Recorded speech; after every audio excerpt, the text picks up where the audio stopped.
Ok, buongiorno, benvenuti nella grazia e nella pace del nostro Signore Gesù. Amen. E noi abbiamo un culto oggi che è un culto al nostro Dio in cui possiamo incontrare personalmente il nostro Signore, no? Ma è anche un momento comunitario. E io so una cosa, cari miei, che quando la Chiesa di Dio si riunisce per cercare la faccia del Signore, cose meravigliose succedono, ok? Dobbiamo predisporre il nostro cuore. Io vorrei cominciare questo culto leggendo due versetti insieme a voi, 3 versetti insieme a voi. Testo molto conosciuto che si trova in Efesini, capitolo 2, versetto da 8 a 10. Efesini, capitolo 2, versetto da 8 a 10. E questo testo ci parla della meravigliosa opera che Dio ha fatto attraverso Cristo e dice così: infatti è per grazia che siete stati salvati mediante la fede, e ciò non viene da voi, è il dono di Dio, non in virtù di opere, affinché nessuno se ne vanti. Infatti siamo opera sua, essendo stati creati in Cristo Gesù per fare le buone opere che Dio ha precedentemente preparate affinché le pratichiamo. Due cose meravigliose che questo testo ci dice. La prima, che noi siamo nuove creature, ossia siamo stati creati in Cristo Gesù. Perché la parola di Dio usa questa parola specifica? Perché tu sai che ogni parola nella Bibbia è usata con uno scopo preciso, ossia noi siamo stati creati, ossia fatti di nuovo. Tu non sei il risultato di un miglioramento, tu sei il risultato di un cambiamento radicale che un giorno Dio ha fatto nel tuo cuore. Siamo stati creati di nuovo, siamo nuove creature. E poi Dio ha tracciato anche una strada, dice che ha preparato delle buone opere per ciascuno di noi. Allora questo mi dice una cosa, che io posso essere tranquillo nelle mani di Dio. Sai una cosa? La sovranità di Dio, più io conosco la sovranità di Dio, più la mia ansia cala, ossia più io so che la sua opera è perfetta nella mia vita, più io so che Lui ha il controllo del mio futuro, più la mia ansia quotidiana cala. Perché? Perché noi sappiamo che il nostro Dio è sovrano, è Lui che decide i passi della nostra vita. E quando noi sappiamo di avere un Dio che prende in mano il timone della nostra vita quando la barca è nella tempesta, allora il nostro cuore sta in pace. Tu sei pronto a conoscere più a fondo questo Dio stamattina? Amen? Possiamo alzarci in piedi e pregare che Lui ci guidi in questo culto, conoscendolo più a fondo, conoscendo chi Lui è, conoscendo la sua sovranità, conoscendo il suo amore per noi. Tu prova a pensare che il domani è nelle sue mani, no? Questo ci dà già una grande pace. Lui sa quale sarà la tua esperienza domani, perciò vale la pena mettere nelle mani di Dio la nostra anima, sì o no, il nostro cuore, sapendo che anche quando c'è la barca in tempesta Lui dice: io sono nel timone, io ho cambiato la tua vita, io so che cosa succederà domani, io ti porto nell'altra sponda quando il mare è in tempesta, ok? Quindi chiudi i tuoi occhi e comincia a parlare col Signore. Signore nostro Dio, nostro Padre, la tua parola afferma che noi siamo nuove creature, create in Cristo Gesù. Noi siamo qualcosa di totalmente diverso da quando siamo nati biologicamente, perché Signore la tua opera in noi è perfetta e noi vogliamo onorarti con tutto quello che noi siamo dentro di noi, perché Signore tu meriti. E la parola di Dio ci dice che tu hai preparato delle opere per noi, tu hai tracciato già la nostra strada, noi basta che noi scopriamo che cosa tu hai preparato per noi, e noi siamo qua oggi per farlo insieme a te, insieme al tuo Spirito. Padre, io ti prego di fare un'opera profonda in ciascuno di noi e che ciascuno di noi possa avere un cuore totalmente aperto all'opera del tuo Spirito. Signore, se c'è qui qualcuno che ha bisogno di una guarigione dell'anima, ti prego di guarire nel nome di Cristo Gesù. Se c'è qualcuno che ha bisogno di una parola di incoraggiamento, Signore, che tu possa incoraggiare nel nome di Cristo Gesù. Se tu, Signore, stai trovando con il tuo spirito qualcuno che ha ansia per il domani, cura, Signore, e che quella persona possa mettere nelle tue mani tutta la sua anima, tutto il suo cuore, Signore, affinché arrivi la tua pace. Signore, è la tua Chiesa, non è mia, non è nostra, è tua, è il corpo di Cristo e tu lo conosci molto bene. Perciò, Signore, io rimetto nelle tue mani la vita mia e la vita dei miei fratelli affinché tu possa fare veramente una rivoluzione spirituale questa mattina. Signore, dacci quella gioia, dacci quella pace in Cristo Gesù come nuove creature, riposando in te, che sei l'autore e il compitore della nostra fede. E ti chiediamo tutto, Signore, non per i nostri meriti, ma per i meriti del tuo figliolo Gesù Cristo, che è nato come uomo, è vissuto come uomo, morto come uomo, ma vive e regna per sempre alla destra del Padre. Grazie, Padre, per questa realtà meravigliosa. Nel nome di Cristo Gesù. Amen e amen. Hai già salutato il tuo fratello questa mattina? Lascia il tuo posto e dai una parola di benedizione ai tuoi fratelli e alle tue sorelle che sono qui.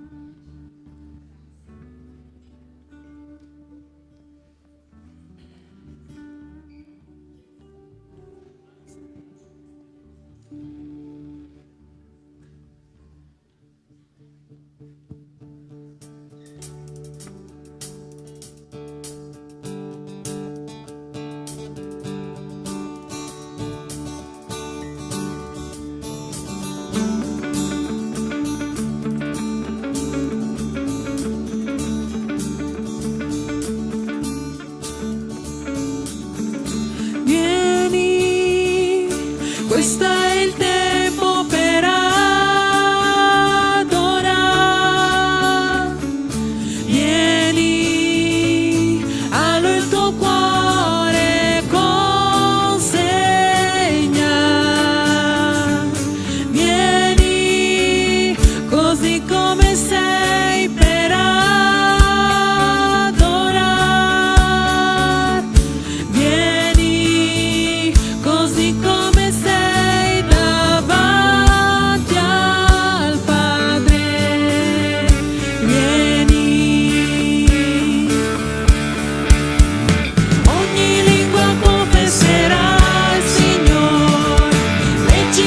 Si piegherà,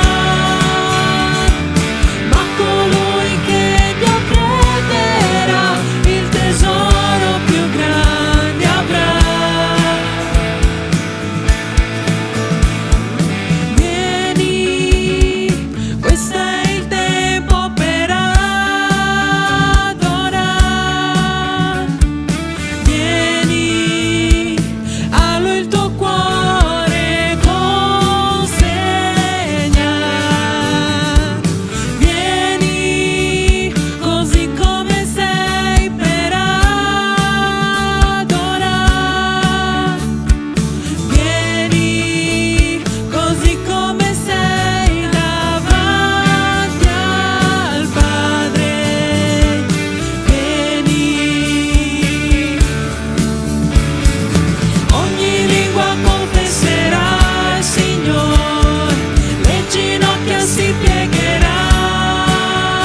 si piegherà, ma colui che in Dio crederà il tesoro più grande avrà. Ogni lingua confesserà il Signore, le ginocchia si piegheranno, ma colui che in Dio crederà il tesoro più grande avrà. Vieni.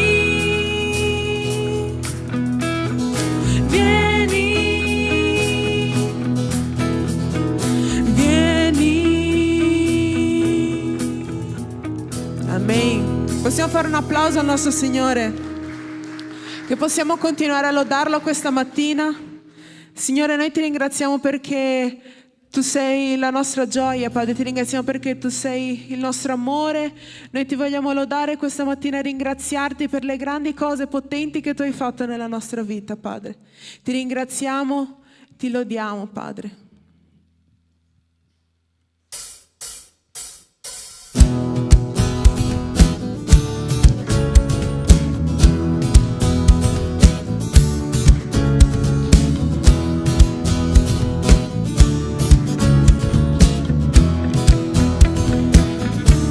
Tu sei la mia gioia, tu sei la mia pace, tu sei la fonte inesauribile di allegria,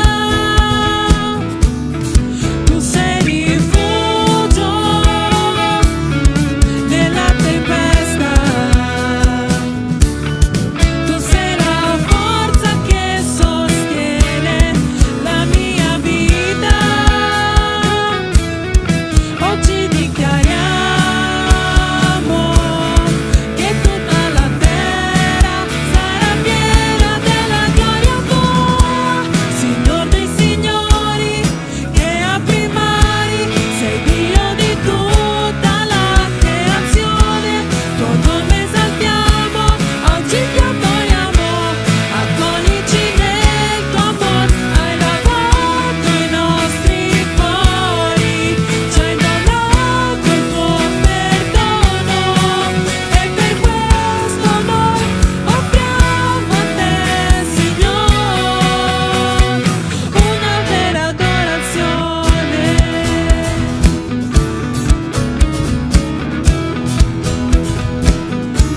Tu sei la mia gioia, tu sei la mia pace, tu sei la fonte inesauribile di allegria, tu sei rifugio nella tempesta, tu sei la fonte inesauribile di allegria.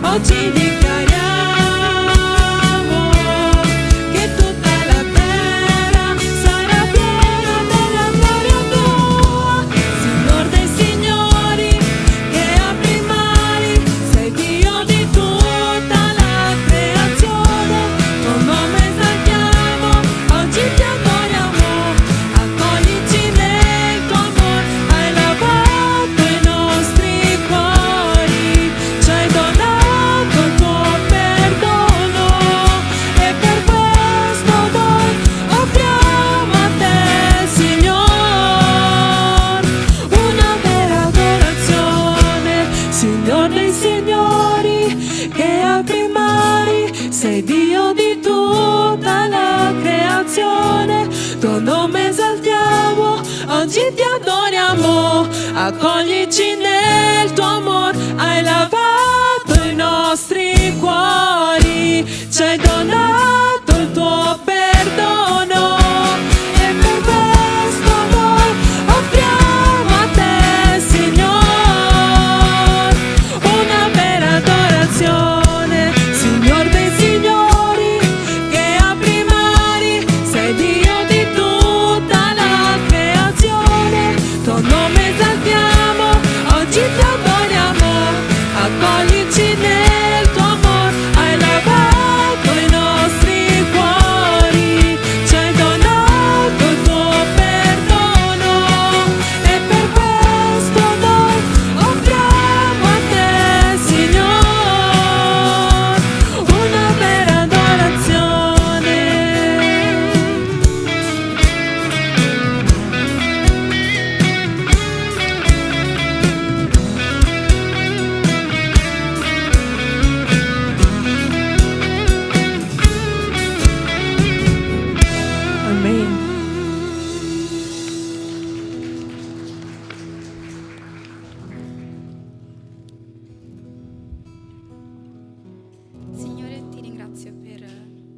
giornata, Signore. Ti chiedo, Signore, che tu possa aprire il cuore di ogni persona qui presente per la parola che sentiremo, Signore.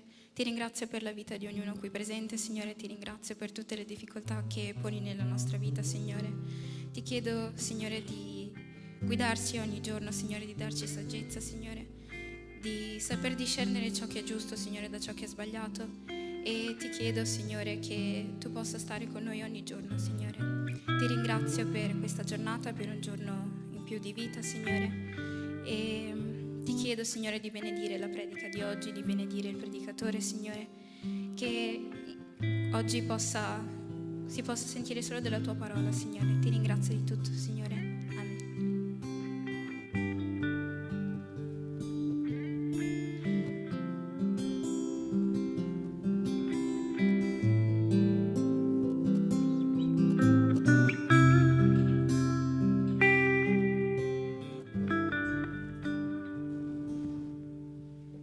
Vengo a te, proteggimi, coprimi con la tua mano, Dio, quando la tempesta arriverà, volerò più in alto insieme a te, sei al di sopra di ogni avversità, sarò sicuro in te, Signor. Il mio cuore riposa solo in te, confiderò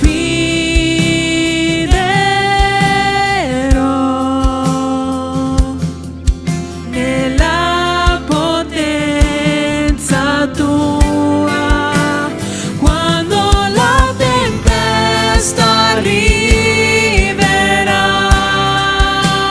volerò più in alto insieme a te, sei al di sopra di ogni avversità, sarò sicuro in te, Signor. Quando la tempesta arriverà, volerò più in alto insieme a te, sei al di sopra di ogni avversità, sarò sicuro in te, Signor, sarò sicuro in te, Signor, sarò sicuro in te, Signor. Amen, Padre, ti ringraziamo perché noi sappiamo che in te c'è sicurezza, Padre. Ti ringraziamo che noi possiamo continuare a cantare che non c'è Dio più alto del nostro Dio, che noi possiamo continuare ad innalzare, proclamare che né altezza né profondità né potenza che verrà potrà mai allontanarci dall'amore del nostro Gesù. Chi crede in questo questa mattina? Che possiamo alzare le mani e dire, proclamare: non c'è nessun altro Dio al di sopra del nostro Dio, non c'è nessun'altra cosa al di sopra del nostro Dio, né problemi finanziari, personali, qualsiasi cosa che ci attanaglia, qualsiasi cosa che ci pesa, che pesa il nostro cuore, la nostra anima, la nostra mente, non c'è niente che è al di sopra del nostro Dio.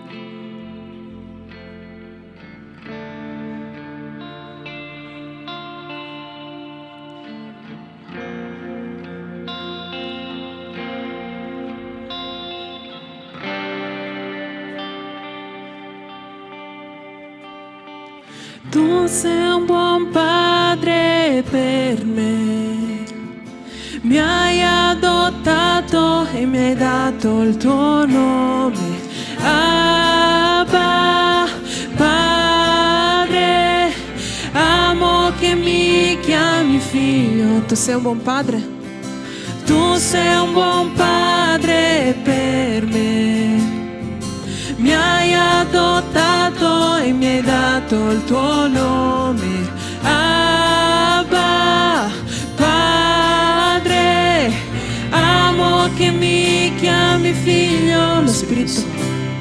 Lo Spirito Santo canta dentro i miei polmoni. Abba, Padre, ed il mio spirito grida grazie per l'adozione. Abba, Padre, lo Spirito Santo canta dentro i miei polmoni. Abba, Padre, ed il mio spirito grida grazie per l'adozione. Abba, Padre.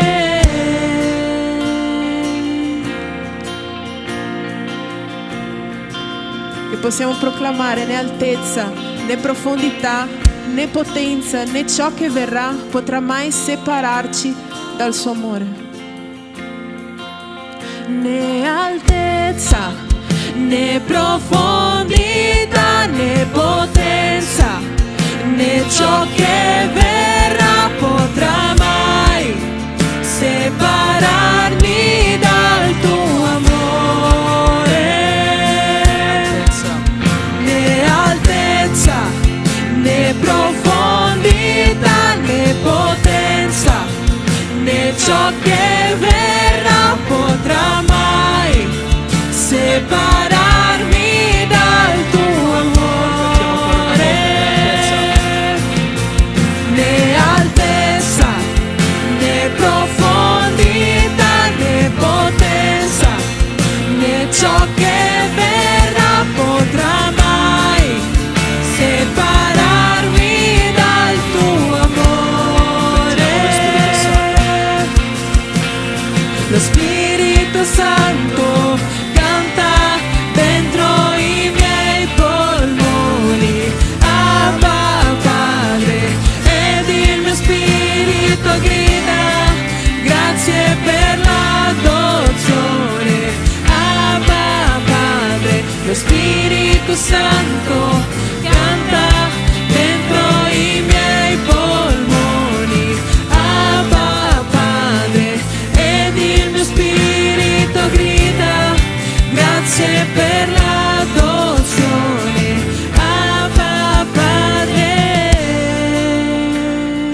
Che la Chiesa possa cantare che né altezza né profondità mai potrà separarci dal suo amore. Né altezza, né profondità, né potenza, né ciò che verrà potrà mai separarmi dal tuo amore.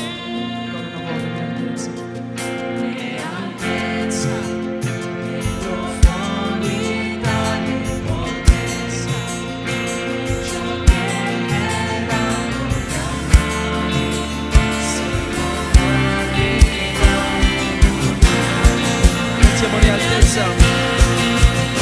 Né altezza, né profondità, né potenza, né ciò che verrà potrà mai separarmi dal tuo amore.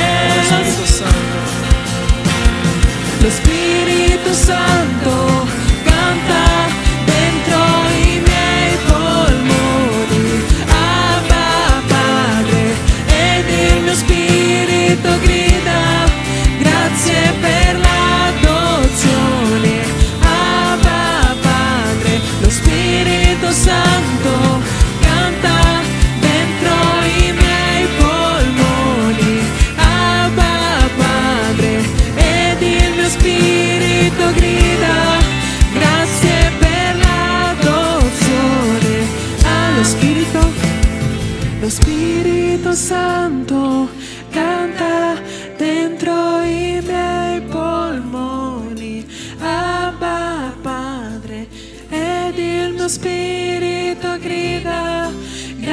Grazie per l'adozione.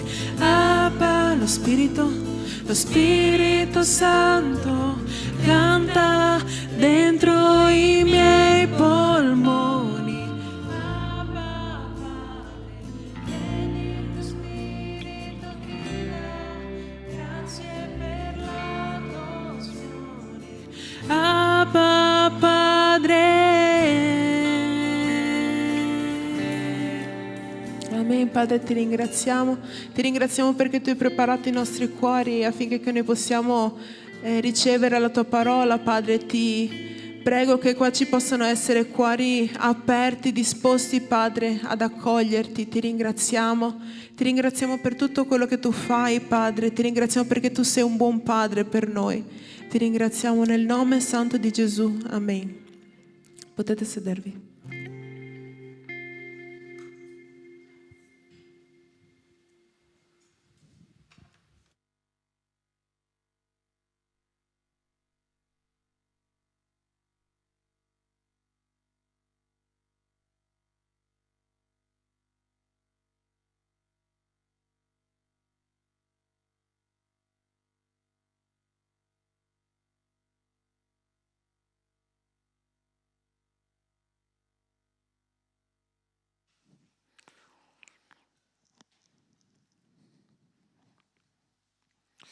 Ok, ci stiamo incamminando rapidamente verso la Pasqua, no? E questo mese le predicazioni riguarderanno proprio tutto questo tema. E noi sappiamo che la Pasqua è stata istituita, secondo le scritture, nell'Antico Testamento, nel momento in cui il popolo di Israele è stato liberato dai confini dell'Egitto, dalla schiavitù egiziana, no? In quella notte il Signore aveva ordinato di sacrificare un agnello e quell'agnello, quel sangue di quell'agnello doveva essere sparso sugli stipiti delle porte delle case degli ebrei. Quella notte sarebbe passato l'angelo sterminatore, okay, e avrebbe sterminato i primogeniti delle famiglie egiziane, ma non avrebbe toccato neanche uno dei figli di Israele, no? Quindi quel sangue, quell'agnello sacrificato è un simbolo, no, di quello che sarebbe successo circa 1500 anni dopo, ossia la morte di Cristo, il sangue di Cristo ha separato un popolo eletto dall'ira di Dio. Giovanni 3,36 dice così: chi crede nel Figlio di Dio ha vita eterna, ma chi rifiuta di credere, l'ira di Dio dimora sopra di lui. È così che dice Giovanni 3,36. Quindi noi deduciamo dalla scrittura che Cristo è la nostra Pasqua, no? Ed è interessante che Gesù durante l'ultima cena, lui ha voluto condividere il significato profondo di quello che è la Pasqua, no? Che cosa coinvolge il fatto che Gesù doveva morire per ciascuno di noi e cosa lui ci ha dato attraverso la sua morte. Stavamo cantando questo canto interessante, no? Che dice che dell'amore di Dio, parla dell'amore di Dio, no? Questo ultimo canto. Ed è interessante che a volte noi come cristiani insistiamo a dire a Dio che l'amore di Dio è a volte farci superare i problemi della vita. Allora ti do una cattiva notizia. A volte i problemi della vita non si superano, perché c'è una cosa importante che tu insieme a me devi capire. L'amore di Dio è stato dimostrato sulla croce, ok? E quando tu vedi la croce, tu vedi che cosa significa l'amore di Dio. Questa è la prima cosa. La seconda cosa, l'Apostolo Paolo nella lettera ai Romani dice che l'amore di Dio è stato sparso nei nostri cuori attraverso lo Spirito Santo. Pastore, dove devo cercare l'amore di Dio? Primo sulla croce e dopo dentro di te attraverso lo Spirito Santo di Dio che ti ha sigillato, okay? Che ti ha dato l'assicurazione della vita eterna. Ma noi vedremo una cosa in più questa mattina, okay? Che a salvezza attraverso il sacrificio di Cristo, che è la nostra Pasqua, non è soltanto vita eterna, ma salvezza, ci sono degli effetti profondi e duraturi in questa vita, se noi vogliamo vederle. Ed è proprio quello che Dio ci vuole dire stamattina attraverso questo testo biblico. Io vorrei però prima pregare insieme a te, ok? Chiudi i tuoi occhi e parla con Dio in questo momento. Signore nostro Dio, nostro Padre, in questo momento io rimetto la predica, Signore, di questa mattina, la meditazione della tua parola nelle tue mani. Signore, nel nome di Cristo Gesù, che io possa scomparire dietro alla tua parola e che la tua parola, Signore, sia amministrata dallo Spirito Santo che tu ci hai dato. Signore, tu conosci le esigenze della tua Chiesa, perciò rimetto nelle tue mani ogni cosa affinché tu possa modificare il nostro modo di pensare, trasformare il nostro cuore e la nostra anima, per la tua gloria e per il tuo onore, nel nome di Cristo Gesù. Amen. Vangelo di Luca, capitolo 22, dal versetto 7, dice così: venne il giorno degli azimi, nel quale si doveva sacrificare la Pasqua. Gesù mandò Pietro e Giovanni dicendo: andate a prepararci la cena pasquale affinché la mangiamo. Essi gli chiesero: dove vuoi che la prepariamo? Ed egli disse loro: quando sarete entrati in città vi verrà incontro un uomo che porta una brocca d'acqua, seguitelo nella casa dove egli entrerà. E dite al padrone di casa: il maestro ti manda a dire: dov'è la stanza nella quale mangerò la Pasqua con i miei discepoli? Ed egli vi mostrerà al piano di sopra una grande sala mobiliata qui apparecchiate. Essi andarono e trovarono come egli aveva detto loro e prepararono la Pasqua. Quando giunse l'ora, egli si mise a tavola e gli apostoli con lui. Egli disse loro: ho vivamente desiderato mangiare questa Pasqua con voi prima di soffrire, poiché io vi dico che non la mangerò più finché sia compiuta nel regno di Dio.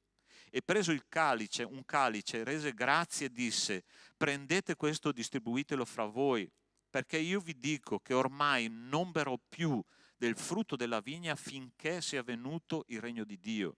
Poi prese il pane e dopo aver reso grazie lo spezzò e lo diede loro dicendo: questo è il mio corpo che è dato per voi, fate questo in memoria di me. Allo stesso modo, dopo aver cenato, diede loro il calice dicendo: questo calice è il nuovo patto nel mio sangue che è versato per voi. Del resto, ecco, la mano di colui che mi tradisce è con me sulla tavola. Perché il figlio dell'uomo certo se ne va come è stabilito, ma guai a quell'uomo per mezzo del quale egli è tradito. Ed essi cominciarono a domandarsi gli uni con gli altri chi mai tra di loro sarebbe stato a fare questo. La Pasqua ci parla di salvezza, ma vedremo che la salvezza non è coinvolgimento solo con la vita eterna, ma su questa terra. Per capire questo, noi dobbiamo analizzare bene che cosa ha detto Gesù in quell'ultima Pasqua che lui ha vissuto in vita qua sulla terra. E la prima frase che mi colpisce in questa cena è quando lui dice che ho desiderato grandemente mangiare questa Pasqua con voi prima di soffrire. Ho vivamente desiderato mangiare questa Pasqua con voi prima di soffrire. Allora sta attento. Gesù sapeva che cosa stava per succedere di lì a poco, sì o no? Lui è onnisciente, no? Allora state attenti allo sguardo di Gesù sui suoi discepoli. La prima cosa che lui vede, dice: qualcuno di voi mi tradirà. La prima cosa che lui sapeva era che qualcuno in mezzo ai suoi amici, gli amici più sinceri, più vicini, più intimi, lo avrebbe tradito e lo avrebbe venduto come merce. La seconda cosa che lui sapeva è che Pietro, il suo amico che era vicino a lui, no? Lo avrebbe rinnegato 3 volte. Vi ricordate che cosa ha detto Pietro? Maestro, quando tutti ti abbandonassero, io rimarrò con te fino alla fine. E che cosa Pietro ha fatto? Pietro, io so che quando sarà il momento tu mi rinnegherai 3 volte. Ok? Quindi il Signore Gesù sapeva di Giuda, sapeva di Pietro. Voi sapete che l'Apostolo Giovanni, dice il testo biblico nel Vangelo di Giovanni, se non mi sbaglio, dice che Giovanni è fuggito nudo per scampare alla cattura di Gesù. Qualcuno gli ha strappato il vestito e lui è scappato come una lepre per non avere la stessa sorte di Cristo. E Gesù sapeva che tutti i suoi discepoli sarebbero scappati per la paura di essere catturati dall'esercito romano. Vedremo un pochino più avanti, no?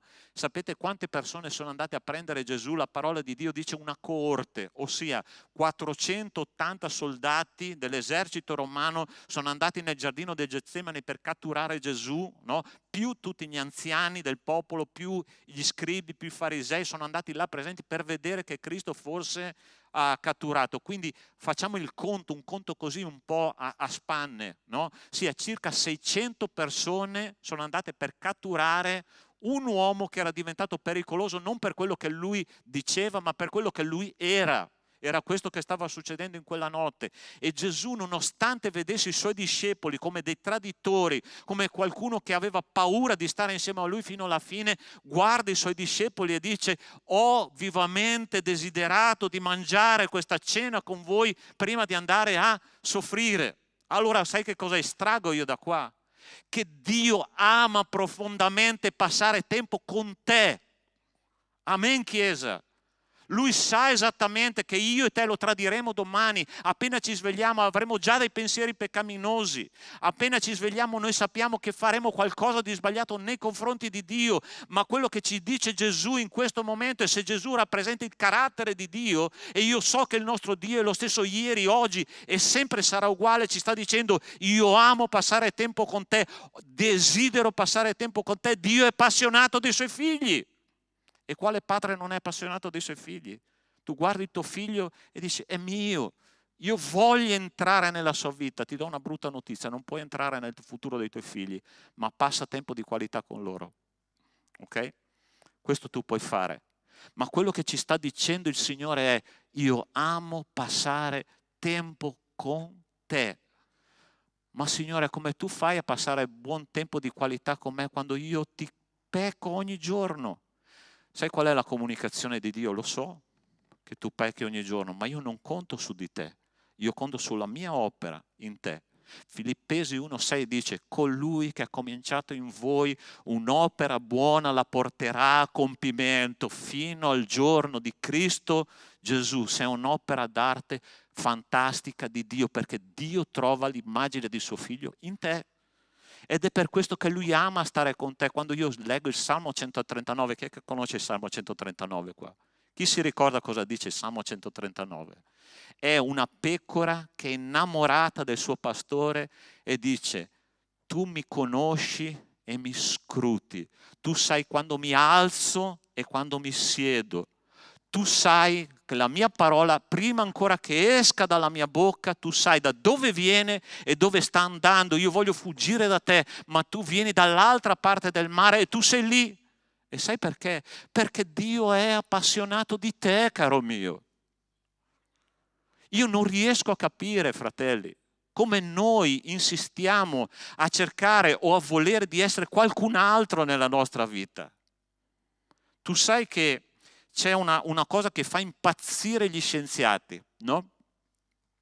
Tu sai che i cristalli di ghiaccio che si formano nell'atmosfera, ciascuno di questi cristalli è di una bellezza e di una diversità l'uno dall'altro che gli scienziati non riescono a capire come si formano. Sono delle opere d'arte. Hai mai visto queste fotografie su internet? È una cosa impressionante. Ci sono cristalli a forma di stella, altri a forma di cilindro, e uno diverso dall'altro. Tu provi a immaginare un cristallo di ghiaccio diverso l'uno dall'altro, un'opera d'arte. Ti puoi immaginare cos'è la tua anima? Ti puoi immaginare quanto è preziosa per Dio la tua anima, Lui che ha creato la tua anima? E quanto tu sei prezioso per Lui. Non c'è spazio per la bassa autostima. Perché io non sono intelligente come quella persona, io non ho possibilità come quella persona. Ma tu guarda dentro la tua anima e guardati allo specchio e comincia a dire: io sono un'opera d'arte di Dio, Dio mi ama per come Lui mi ha fatto. Basta pensare di se stessi che noi non siamo delle opere d'arte, perché noi siamo meglio della Gioconda di Leonardo, perché Dio ci ha creati così come noi siamo. Dio ci ha formati nel ventre della mamma. Noi siamo preziosi per Dio e Dio ama passare tempo con noi. Ma la mia domanda è stamattina, una domanda birichina: sarà che noi amiamo allo stesso modo passare tempo con Dio? Perché questa è la grande domanda. la nostra predisposizione è quella di passare tempo con Dio o passare tempo nei nostri impegni quotidiani e lasciare Dio come ultima opzione della nostra giornata. Io amo alzarmi, no, meglio, sto dicendo una sciocchezza.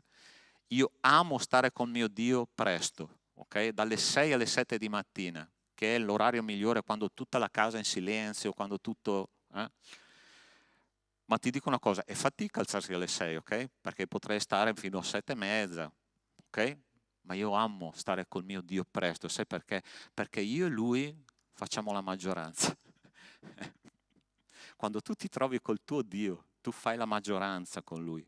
Il mondo può essere contro di te, ma la parola di Dio, il Salmo 2 dice: il mondo può radunarsi attorno a te, ma il mio Dio riderà di chi si mette contro di me. Sai perché? Perché Dio è dalla tua parte, perché Dio è appassionato di te, perché Dio ama passare tempo con te, come Gesù ha detto: io ho grandemente desiderato stare con te per condividere questa Pasqua prima di andare a soffrire. Sarà che noi amiamo allo stesso modo di passare tempo con Dio. Seconda cosa che Gesù ha detto in questo testo biblico è quando ha condiviso il pane. Il pane. Allora sta attento, ha detto: questo è il mio corpo che è dato per voi, fate questo in memoria di me. Perché Gesù ha condiviso quel pane che rappresentava il suo corpo? Allora la domanda che mi sono fatto è: cosa è successo nel corpo di Gesù quando Gesù è andato in croce? Okay? Qualcosa di straordinario deve essere successo in quel momento lì. Ti ricordi che cosa è successo? La prima cosa che noi vediamo nelle scritture quando Gesù è stato crocifisso, che poco dopo che lui è stato crocifisso, la parola di Dio dice che il cielo si è oscurato, si sono fatte tenebre per 3 ore in cielo. Okay? Cosa stava succedendo in quel momento lì? Stava succedendo che il Padre stava scaricando la sua ira su di lui, caricando su Gesù la responsabilità di tutti i peccati, di tutto il mondo, di tutte le epoche, di tutti i popoli, i miei e i tuoi, liberandoci dal nostro peccato e facendo di noi delle persone giustificate. Ok? Guarda che cosa dice un testo che si trova in Prima Pietro capitolo 2 versetto 23. Dice: egli ha portato i nostri peccati nel suo corpo sul legno della croce, affinché morti al peccato vivessimo per la giustizia, e per le sue lividure voi siete stati, cosa dice lì? Guariti. Allora, la seconda cosa, Dio ama passare tempo con te. La seconda cosa che Gesù ci dice in questo testo: Dio ci ha guariti attraverso i lividi del suo corpo. Pastore, da cosa mi ha guarito? Il grande problema qua, cari miei, è che noi abbiamo una storia. A volte io sento la lamentela, no? di alcune persone che dicono: io sono nato in una famiglia cristiana, non conosco cosa c'è nel mondo. Tu non sai che cosa ti sei risparmiato, ok? Perché io ho conosciuto il Signore più o meno quando avevo 30 anni. Ai primi 29 anni della mia vita c'è stata una storia che ancora oggi delle volte mi fa soffrire. Okay? Le ferite che il mondo ha lasciato dentro di me, le ferite che la carne ha lasciato dentro di me, le ferite che il nemico ha lasciato dentro di me, sono ferite che a volte si riaprono. Sai perché? Perché il nemico vuole distruggere la nostra anima. Però c'è una cosa che il Signore ha fatto nella mia vita, come ha fatto nella tua vita, se tu sei un vero figlio di Dio. Lui ha preso tutte le tue ferite, le ha richiuse, le ha portate sulla croce e ha detto: da adesso in poi la tua storia cambia, la tua vita è radicalmente cambiata, la tua vita è stata guarita, perché attraverso i suoi lividi noi siamo stati guariti. Perché? Perché siamo stati fatti giustizia di Dio in Lui. Seconda Corinzi 5:21 lui dice così: colui che Cristo ha giustificato noi e noi siamo diventati giusti in Lui. Ossia, noi non soltanto siamo stati giustificati, ma noi siamo giusti davanti a Lui. Tu sei giustizia di Dio in Lui. Tu ti senti giusto? Tutti fanno, più o meno, pastore. Ma la parola di Dio dice che per la sua opera tu sei giusto. E io dico sempre, Dio ha preso tutti i tuoi peccati, ok? Tutti, dall'inizio della tua vita fino alla fine della tua vita, ha fatto un pacchetto unico, un cestino, ok? Ha preso tutti questi peccati, li ha gettati in fondo al mare, nella fossa più profonda dell'oceano, e poi ci ha messo un galleggiante nello stesso punto dove li ha fondati e ci ha scritto su: vietato pescare. È così che ha fatto il Signore con noi. Lui ha cancellato i nostri peccati nel mare della sua ira. Tu sei perfetto davanti a Dio. Ok?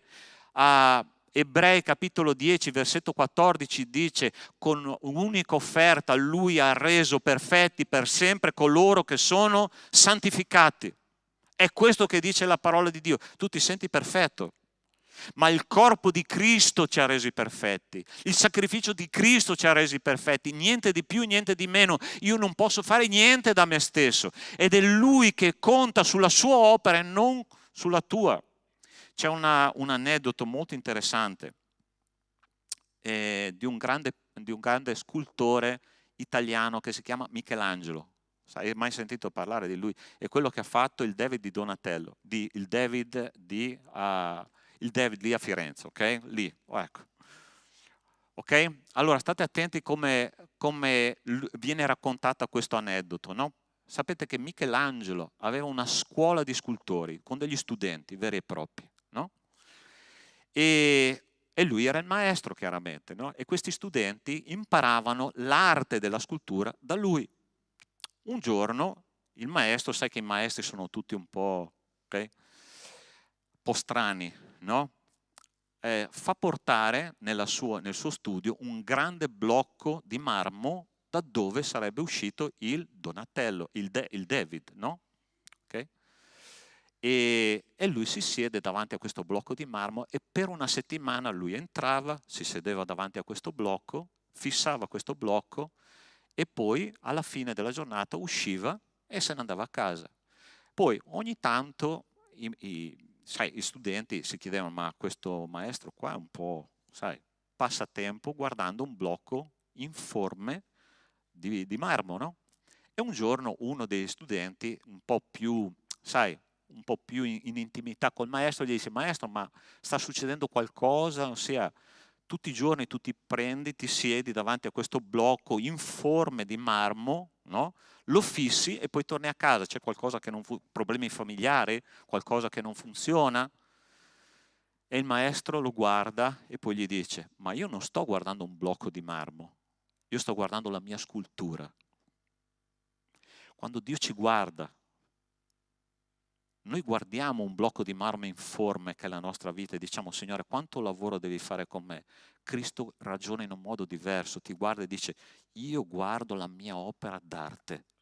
E sai perché? Perché io ho fatto un pacchetto unico di tutto quello che affliggeva questa anima informe e ne ho fatto un'opera perfetta. Tu sei un'opera perfetta di Dio. È il peccato che ci dà fastidio, cari miei. Ma Cristo ha risolto questa cosa. Il peccato è stato cancellato perché il corpo di Cristo ha sofferto al posto nostro, e ogni peccato che era su di noi è stato su di Lui, e noi siamo diventati giustizia di Dio in Lui. Amen, Chiesa? Ti sto comunicando una cosa importante, ok? Non desiderate di essere qualcun altro, perché Cristo ha fatto un'opera perfetta con noi, ok? Terzo punto, terza cosa che vorrei comunicarti questa mattina sulla base di quello che abbiamo letto, è quando Gesù dice: preso un calice e rese grazie, dite: prendete questo e distribuitelo fra voi. E qui dice una cosa molto interessante, che sia alla metà circa della cena lui distribuisce questo calice, ma dopo alla fine dice che un altro calice è stato distribuito. Allora sempre mi sono chiesto, non so se avete mai notato, che in un Vangelo il calice è all'inizio, nell'altro Vangelo il calice è alla fine. Quindi ho cominciato a chiedermi: ma Signore, ma perché questa cosa? Ossia, perché una volta un Vangelo dice che il calice che tu distribuisci all'inizio della cena e l'altro è alla fine della cena. E io sono una persona che se non capisco le cose io vado in crisi, ok? E questi dettagli mi hanno intrigato parecchio. Allora ho cominciato a studiare perché il Signore Gesù ha dato prima un calice all'inizio e poi un calice alla fine, perché tu sai che i Vangeli non si contraddicono, ok? Ma sono due momenti diversi e ho scoperto una cosa incredibile. La vuoi sapere? Sì? Non c'è da pagare, ok?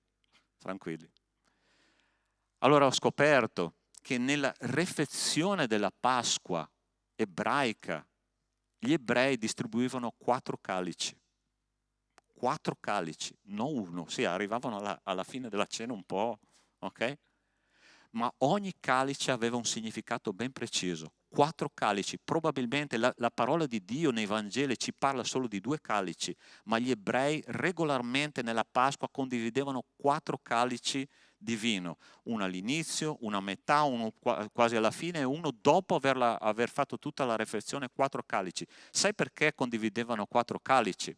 Perché loro si basavano su un testo biblico e ricordiamo la Pasqua per cosa è stata istituita, per la liberazione del popolo di Israele dai confini dell'Egitto, no? C'è un testo che si trova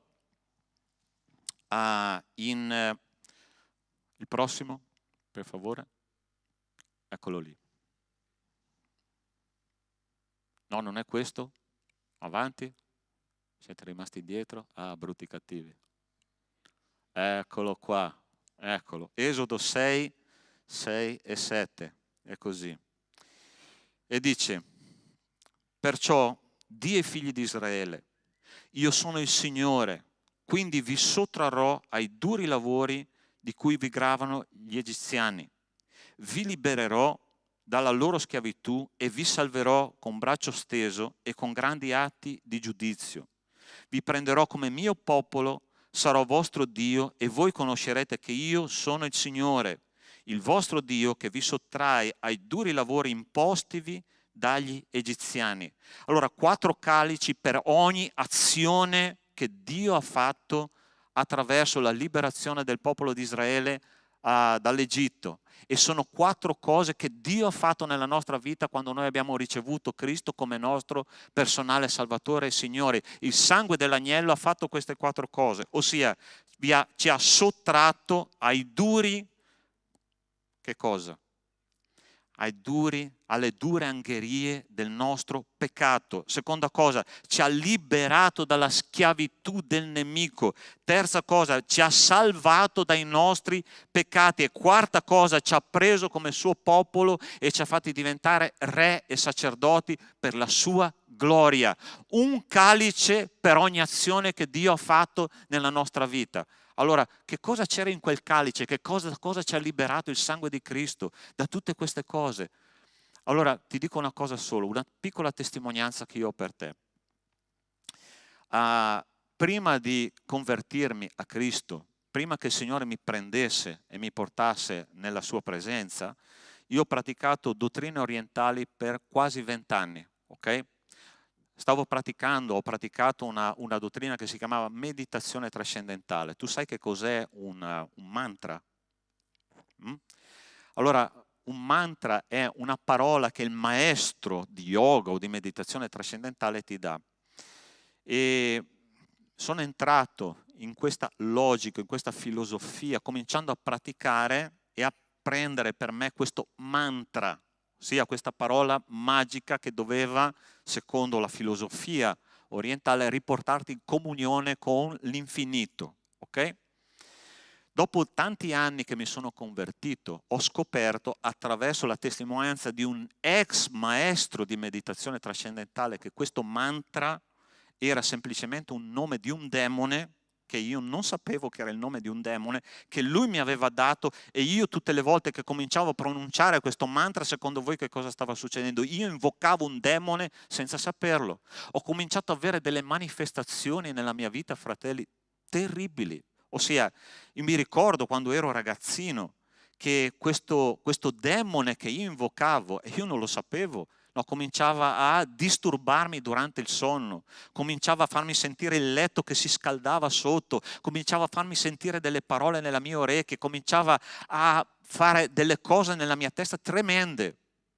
Ma sai una cosa? Quando mi sono convertito e questa cosa è andata avanti per anni, non 2 giorni, sai che cosa ha liberato la mia vita? Posso dirtelo? Il sangue di Cristo. Quando Lui veniva di notte, e c'è un'attitudine che purtroppo i demoni hanno nei nostri confronti quando noi apriamo una breccia spirituale con il mondo spirituale, che si chiama morte apparente. Ti è mai capitato di svegliarti e di non riuscire a pronunciare una parola, di sentire una pressione sul petto e di non riuscire neanche ad aprire la tua bocca per fare una preghiera? Questo è quello che mi stava succedendo, perché io ero entrato in un mondo spirituale inconsapevolmente, il nemico cercava di distruggere la mia anima, ma quando io cominciavo a pregare e a invocare il sangue di Cristo, vattene via perché il sangue di Cristo mi ha lavato, questo demone usciva, questo demone mi liberava, perché il sangue di Cristo ha potere, perché mi ha liberato, mi ha tolto dalla pressione spirituale, mi ha dato una nuova prospettiva e mi ha fatto diventare un sacerdote in Cristo Gesù per la sua gloria. E la stessa cosa Lui ha fatto con te, quando Lui ha sparso il suo sangue, ti ha trasportato dal regno delle tenebre alla sua luce perché tu possa portare gloria al suo nome. Amen, Chiesa. È questo che fa il sangue di Cristo. E quando Cristo ha condiviso quel calice, Lui stava dicendo: questo è quello che do di meglio per la tua vita, affinché tu diventi un sacerdote per la mia gloria. Sai una cosa? Sai che cos'è un sacerdote? È colui che parla a Dio in favore degli uomini, a differenza del profeta che parla da parte di Dio agli uomini, va nel senso contrario. E la parola di Dio in Apocalisse capitolo 1 versetto 6, Lui dice che noi siamo stati fatti re e sacerdoti, e questo è successo attraverso il sangue di Cristo. Allora sta attento, il sangue di Cristo porta libertà, il sangue di Cristo porta guarigione, il sangue di Cristo ci fa uscire dal potere delle tenebre e ci porta nel regno di Dio per la sua gloria. È questo che Gesù voleva dirci attraverso questa cena del Signore, è quello che Lui vuole dirti oggi attraverso questi simboli che rappresentano la Pasqua di Cristo. C'è un testo, l'ultimo testo che voglio farvi vedere, se possiamo passare avanti. Eccolo qua. Gesù ha detto: perché il figlio dell'uomo certo se ne va come stabilito, ma guai a quell'uomo per mezzo del quale egli è tradito. Ossia, Gesù stava dicendo, chiaramente qua stava parlando di Giuda, ok? Giuda, io amo passare tempo con te, tu sei un mio amico. Gliel'ha detto perfino nel giardino del Getsemani. Io fra poco darò il mio corpo affinché tu diventi giustizia di Dio. Non importa quello che c'è dentro di te, ma importa quello che io faccio attraverso di te. Io voglio prendere tutti i tuoi peccati e gettarli in fondo al mare. Io verserò fra poco il mio sangue per te, facendoti diventare un sacerdote per la mia gloria. Ma tu stai gettando via tutto. A volte noi non stimiamo che la salvezza di Dio non è solo per la vita eterna, ma è per questa vita. E la Pasqua ci comunica proprio questo. Ossia, io sono venuto perché tu abbia una vita. Ti ricordi cosa dice Giovanni 10:10? Dice: il diavolo non viene per rubare, distruggere e uccidere. Io sono venuto perché tu abbia vita e vita abbondante. Non gettare via la vita abbondante che io voglio darti ogni giorno, perché io ho sparso il mio sangue, ho dato il mio corpo, io amo passare tempo con te, ma adesso tu devi fare la tua parte. Tu sei disposto a sviluppare questa relazione con Dio ogni giorno? Amen, Chiesa. Tu vuoi essere una persona libera veramente dentro. È questo che il nostro Signore ci propone oggi. È quello che Lui ci ha detto attraverso quei simboli e attraverso quelle parole che Lui ha dato ai Suoi discepoli. E se io so, e se tu sai che Dio lo stesso ieri, oggi e sempre sarà uguale, sono le stesse parole che Lui comunica a te oggi, in questo momento. Sai, c'è una tavola che non è la tavola della Pasqua, ma c'è una tavola spirituale apparecchiata oggi, qua in questa chiesa. E Gesù ti sta dicendo: vuoi mangiare insieme a me? Vuoi essere libero come io ti voglio fare libero? Noi dobbiamo fare il percorso. Cristo è venuto, ha lasciato la sua cornice eterna, è diventato uomo e ha cominciato a dialogare con noi. C'è una parola meravigliosa nella Bibbia, che è la parola riconciliazione. Dio si è riconciliato con gli uomini e Lui vuole avere una relazione personale con me e con te. Questa parola riconciliazione sono due parole in greco. La prima è la parola diallasso e la seconda parola è la parola katallasso. Okay? La parola diallasso sono due parti che si mettono d'accordo. Ma la parola riconciliazione, quando Dio si riferisce a Cristo che viene qua per riconciliarsi con gli esseri umani, è l'altra parola che è la parola katallasso in greco, che significa una decisione unilaterale di aprire un dialogo con l'essere umano. È un termine militare che l'Apostolo Paolo usa in Romani capitolo 5, versetto 10, quando dice: mentre eravate ancora nemici, Cristo si è riconciliato con voi. Decisione unilaterale da parte di Dio. Ossia, Cristo è venuto a cercarti. Okay? Cristo è venuto a prenderti, l'ha disperso nei tuoi peccati, nelle tue difficoltà, nelle tue fragilità. Cristo è venuto a aprire un dialogo con te. Adesso a chi tocca? Tocca esattamente a noi. Tu vuoi queste benedizioni da parte di Dio? Tu vuoi essere libero veramente? Tu vuoi essere un sacerdote per la gloria di Dio? Tu vuoi una vita diversa, di pace, di gioia? Bisogna che noi facciamo il nostro passo, ma dobbiamo farlo, cari miei. Cristo non è venuto qua per essere servito, ma per servire. E noi adesso tocca a servire il nostro Signore. Io voglio essere un servo di Cristo. Io voglio essere là in quella tavola a avere comunione col mio Signore. Ma bisogna sedersi a quella tavola. Bisogna prendere e condividere il calice. Bisogna condividere il pane. E bisogna, ascoltatemi bene, tutte le domeniche mi sono riproposto di mettere questa frase, no? Passate tempo con il vostro Dio. Okay? So che mi lapiderete prima o poi, ma passate tempo con il vostro Dio. È il tempo più prezioso, è il tempo eterno che noi spenderemo bene nella nostra vita. Ok? Possiamo pregare?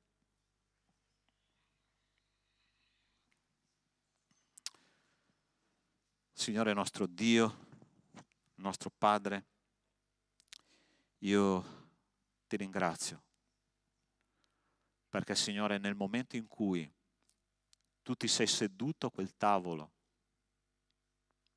hai aperto questo dialogo con i tuoi discepoli, le loro vite sono cambiate. Tu hai contato sulla tua opera, non sulla loro decisione, perché la loro decisione è stata quella di tradirti, di rinnegarti, di scappare. E quante volte noi facciamo questo nella nostra vita quotidiana? Noi siamo qua, Signore, per chiederti perdono per questo. E tu hai fatto un'opera così perfetta in noi. Hai visto le nostre misere esistenze e ci hai dato, Signore, una via d'uscita affinché noi potessimo connettersi con l'infinito, con l'eterno, con te, Signore. Io sono la via, la verità e la vita. Nessuno viene al Padre se non per mezzo di me. È questo che tu hai detto. Signore, in questo momento io so che ci sono dei miei fratelli, delle mie sorelle qui, qualcuno forse che ci sta ascoltando a casa, che, Signore, sta dicendo: io ho bisogno di queste verità. Io ho bisogno di sentirmi guarito. Io ho bisogno di sentirmi libero dalla schiavitù del nemico. Ci sono delle brecce spirituali che a volte noi apriamo nella nostra vita e il nemico entra lì, in quella breccia. Ma, Signore, io sono qua per dirti, per chiederti, Padre, oggi che tu possa richiudere questa breccia, che tu possa guarire queste ferite. Noi siamo imprudenti, Signore, noi dimentichiamo che siamo pecore. Noi dimentichiamo, Signore, che non possiamo guardare al frutto del peccato come qualcosa di desiderabile. Abbiamo la vista corta. Ma una cosa interessante, Signore, che c'è nella pecora è che hanno un udito molto sviluppato.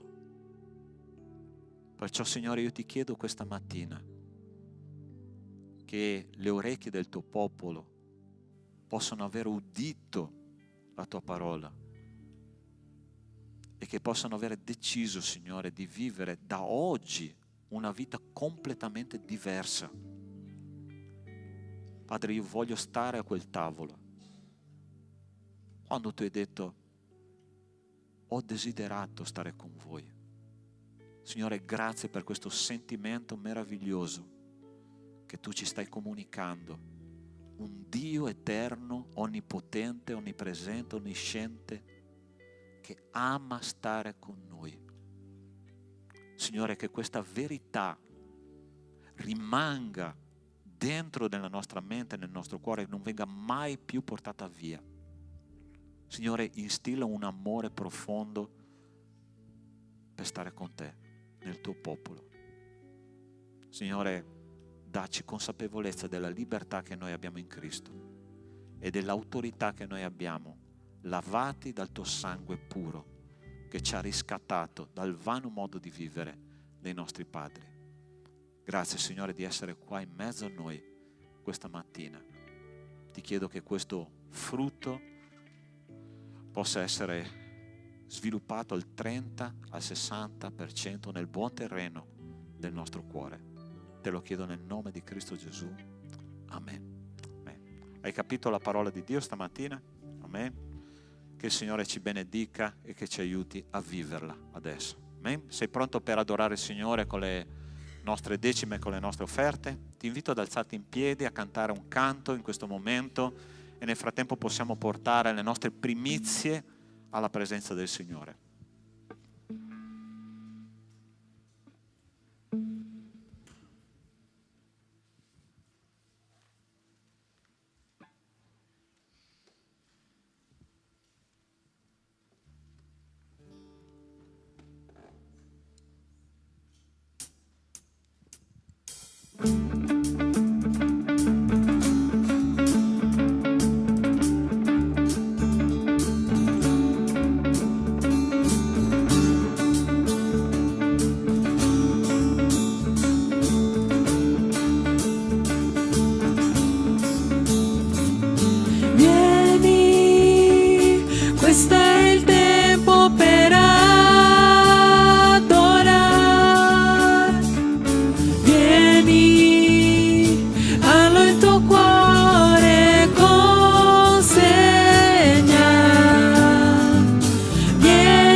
ti ringraziamo per queste decime, per queste offerte che sono state date, Padre.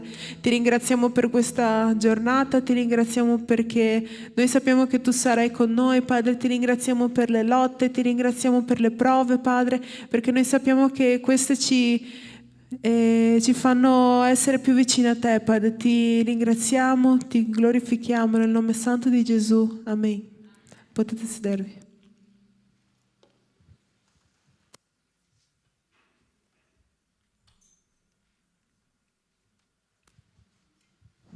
Ok, ancora 2 minuti di tempo per i nostri annunci e chiedo ai fratelli là di mettere. Ok, culto di Pasqua settimana prossima alle ore 8 del mattino, sarà un orario un pochino diverso, ok? E faremo il nostro culto, poi faremo colazione insieme, ok? Quindi sarà una bellissima occasione di condividere non soltanto il culto in se stesso, ma anche di sviluppare un po' di comunione fraterna. Sarà molto bello, a onore e gloria del nostro Dio, ok?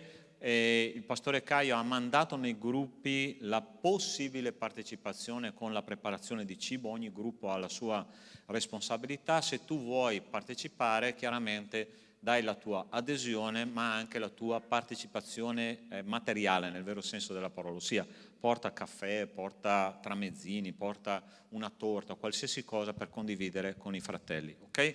Ore 8, domenica prossima, qua in chiesa, va bene? Prossimo annuncio, questo l'abbiamo già detto, che è il culto di Pasqua. Ah, questo è quello del sabato, giusto? Sì, questo Paolo, vieni qua e dai l'annuncio tu di questo. Sì, tu, ok. E voi, questi nostri giovani ormai sono una chiesa praticamente indipendente, loro decidono, fanno, è giusto che sia così. Buonasera, no. Buongiorno chiesa. Sabato prossimo avremo il nostro culto di Pasqua.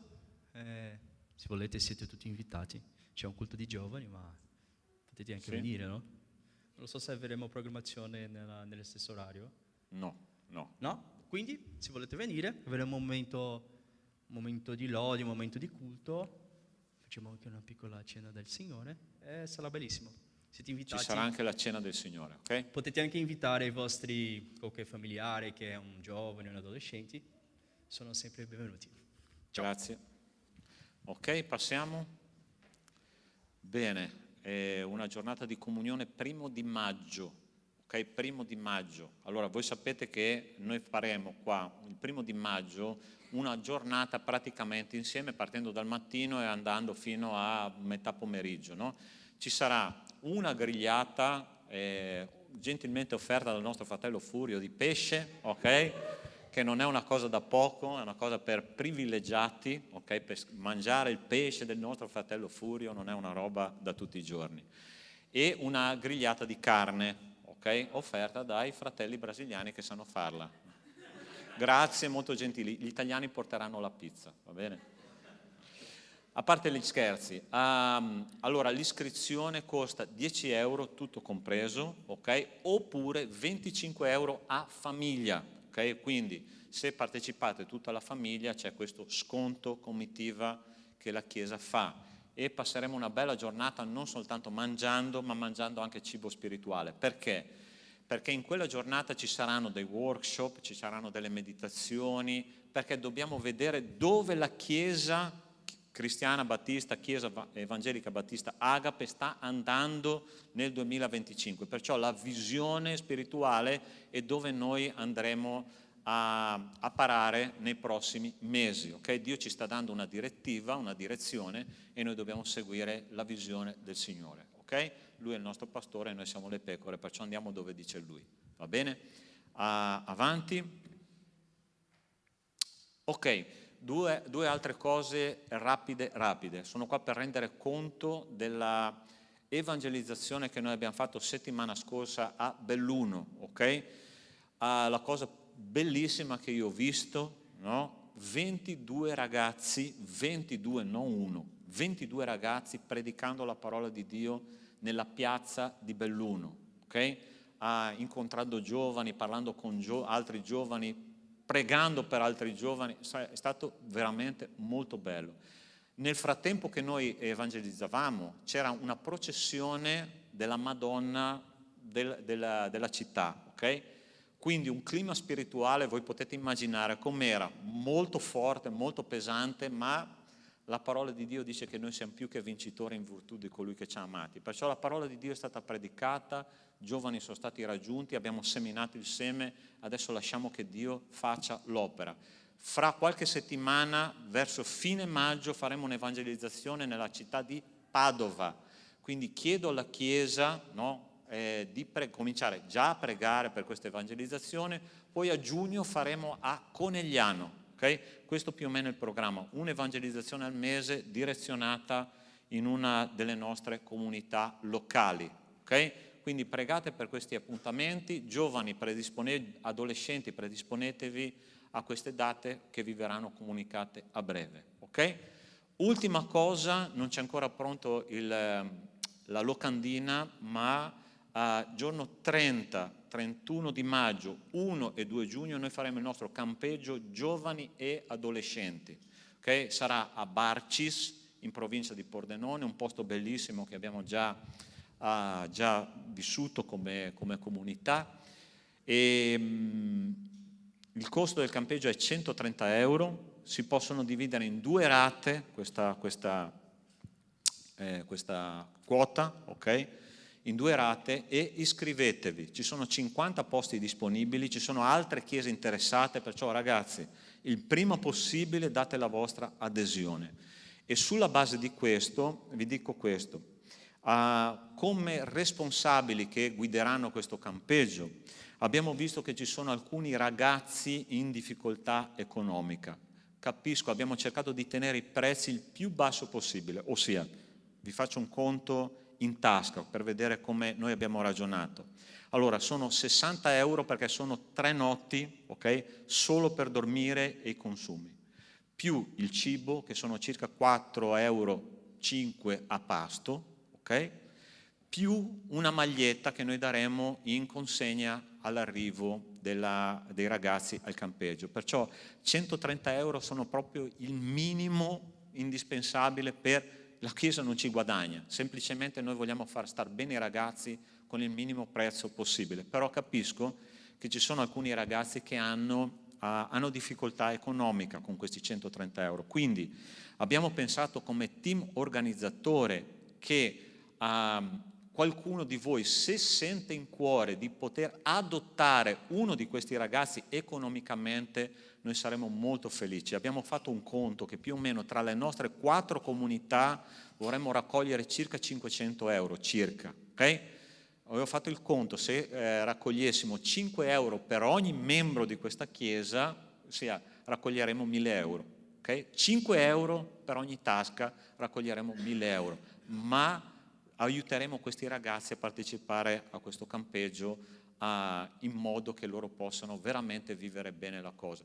Pastore, io non posso dare 5 euro, ok, non c'è nessun problema, l'importante è che tu cominci a pregare. Pastore, io voglio adottare uno di questi ragazzi interamente, gloria a Dio, io posso dare 50 euro, va benissimo, io posso dare 10, va benissimo, non importa. L'importante è che tu possa, come membro di questa chiesa, aiutare questi ragazzi perché possano fare questo banchetto spirituale, ok? Quindi la cosa che dobbiamo fare semplicemente è questa: se tu hai deciso di aiutare questi ragazzi, prendi una busta là dietro, ok? Oppure fai un bonifico in banca, nella nostra banca della chiesa, e scrivi su aiuto per campeggiatori, ok? Aiuto per campeggiatori, o una busta mettendo la tua quota, oppure facendo un bonifico specifico per i nostri ragazzi, ok? Chiesa, tutto chiaro? Va bene? Penso che non ci sia altro, grazie per la vostra attenzione, alziamoci in piedi e facciamo una preghiera per chiudere.